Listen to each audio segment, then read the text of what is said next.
USS Abraham Lincoln पर हमले का दावा किया गया है ईरान की ओर से। यह बड़ी खबर है। यूएसएस अब्राहम लिंकन को हमने भारी नुकसान पहुंचाया। आईआरजीसी की ओर से यह बड़ा दावा किया गया है। सीबीएस न्यूज के हवाले से यह खबर है।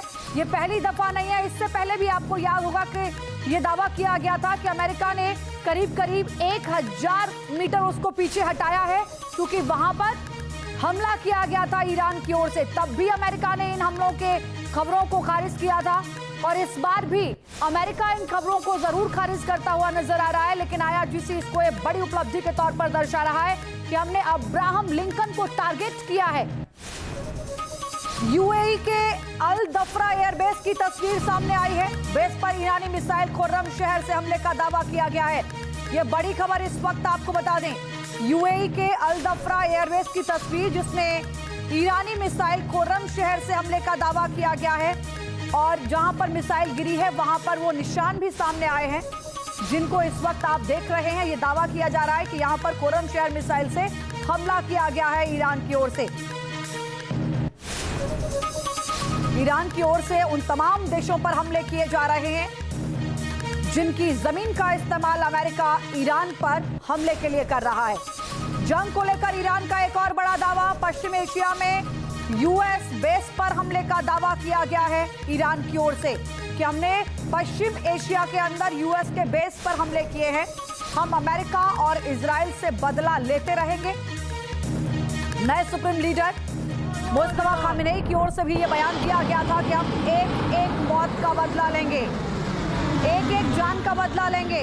अब तक जितनी भी जान है इस हमले में गई हैं ईरान के लोगों की, उनका सबका बदला लिया जाएगा।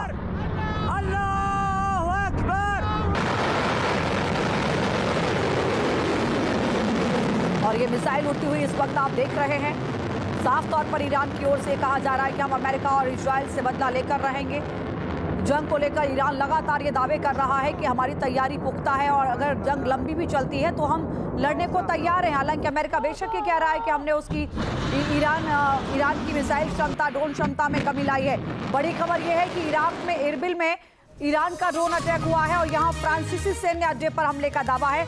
ये बड़ी खबर है। फ्रांस का रिएक्शन क्या होगा देखना होगा, क्योंकि फ्रांस के राष्ट्रपति इमैनुअल मैक्रों की ओर से बातचीत की गई थी ईरान के राष्ट्रपति पेजेशकियान से और इन हालातों को लेकर चर्चा हुई थी, समाधान निकालने पर बात हुई थी, होर्मुज स्ट्रेट को खोलने पर जोर दिया गया था। लेकिन इस बीच अगर फ्रांसीसी सैन्य अड्डे को टारगेट कर रहा है ईरान, क्योंकि ये माना जा रहा था कि हो सकता है कि फ्रांस एक बड़ी भूमिका निभाए मध्यस्थता के लिए भी, रूस के अलावा फ्रांस भी आगे आ सकता है। लेकिन अगर फ्रांस के सैन्य अड्डे को टारगेट ईरान कर रहा है तो फ्रांस का रिएक्शन क्या होगा ये देखना होगा। एक और बड़ी खबर, अमेरिका का एक फाइटर जेट F/A-18F क्रैश हुआ है। ये सूत्रों के हवाले से जानकारी सामने आ रही है। यूएसएस अब्राहम लिंकन पर लैंडिंग के दौरान ये क्रैश हुआ। सूत्रों के हवाले से ये बड़ी जानकारी है। ईरान में बमबारी मिशन से लौटते समय दुर्घटनाग्रस्त हुआ है। ये जानकारी के मुताबिक फाइटर जेट अरेस्टिंग सिस्टम में आई किसी खराबी के चलते क्रैश हुआ है। फिलहाल पायलट को सुरक्षित बचा लिया गया है। जो जानकारी सामने आई है ये वो तस्वीर है। आप देखिए, बहुत ज्यादा उड़ान नहीं भर पाया है ये विमान, थोड़ी दूरी पर जाता है और फिर जमीन पर आकर टकराते हुए क्रैश हो जाता है। जो वहां पर लोग मौजूद थे उनकी भी तस्वीरें सामने आई हैं।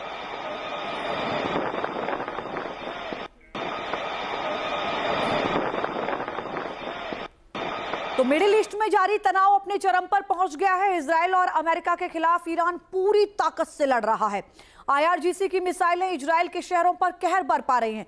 इजराइल को दहलाने के लिए ईरान ने कैसे मोर्चा खोल दिया है वो इस रिपोर्ट के जरिए हम आपको दिखाते हैं।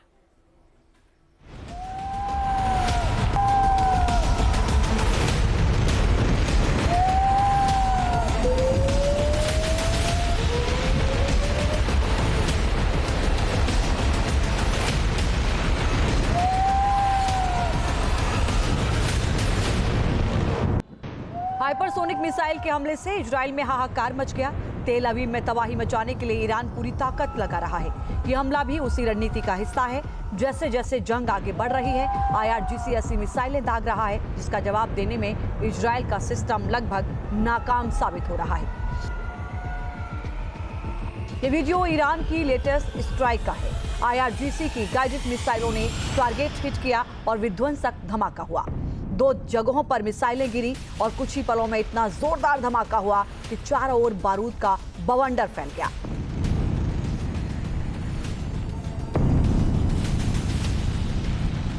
बैलिस्टिक मिसाइलों का प्रहार तेल अवीव में हर दिन तबाही की गवाही दे रहा है। युद्ध जितना आगे बढ़ रहा है, IRGC के हमले भी उतने ही घातक हो रहे हैं। ईरान अब 1 टन और 2 टन के वॉरहेड वाली मिसाइलें दाग रहा है, जिससे तबाही भी काफी ज्यादा हो रही है।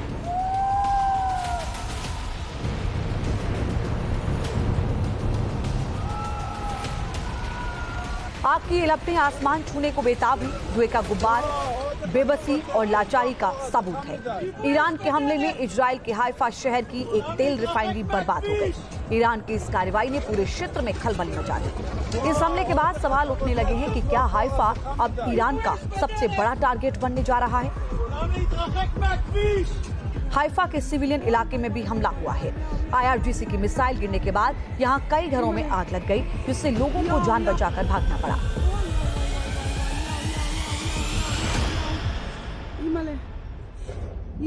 चुन चुनकर इजराइल में हमले किए जा रहे हैं। खैबर शेकर, इमाद और गदर मिसाइलें कोहराम मचा रही हैं। जिन मिसाइलों को खत्म करने के लिए इजराइल ने अमेरिका के साथ मिलकर ईरान के खिलाफ मिलिट्री ऑपरेशन का आगाज किया, वही मिसाइलें तेल अवीव समेत कई शहरों को जख्मी कर रही हैं।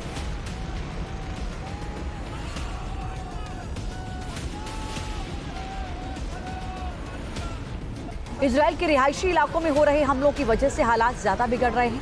इजराइल की मजबूत एयर डिफेंस सिस्टम की चर्चा होती रही है, लेकिन इस युद्ध में वो काम नहीं आ रहा, बल्कि हर तरह ईरान की मिसाइलों से हो रही बर्बादी का डरावना मंजर देखने को मिल रहा है। ईरान लगातार इजराइल पर जवाबी हमले कर रहा है, जिससे मिसाइल, ड्रोन और क्लस्टर बमों का इस्तेमाल हो रहा है। दावा तो यहां तक किया गया है कि यरूशलेम के पास हुए हमले में 500 किलो का बम गिरा, जिससे पूरे इलाके में भयानक तबाही हुई।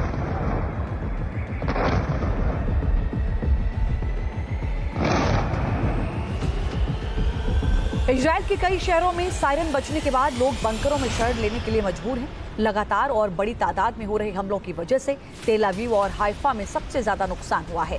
मीडिया रिपोर्ट्स के मुताबिक कई घर इतनी बुरी तरह डैमेज हो चुके हैं कि वहां रहना संभव नहीं है।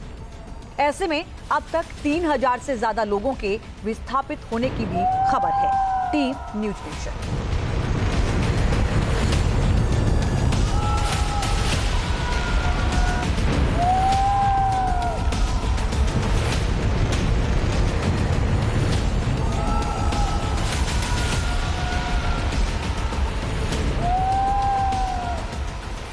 आपके मोबाइल पर तुरंत आएगी ब्रेकिंग न्यूज। स्क्रीन पर सबसे पहले दिखेगी बड़ी खबर। देश दुनिया की हर खबर एक जगह। अब आपके मोबाइल पर तुरंत फटाफट इंस्टॉल कीजिए न्यूज नेशन ऐप और रखिए खुद को अपडेट।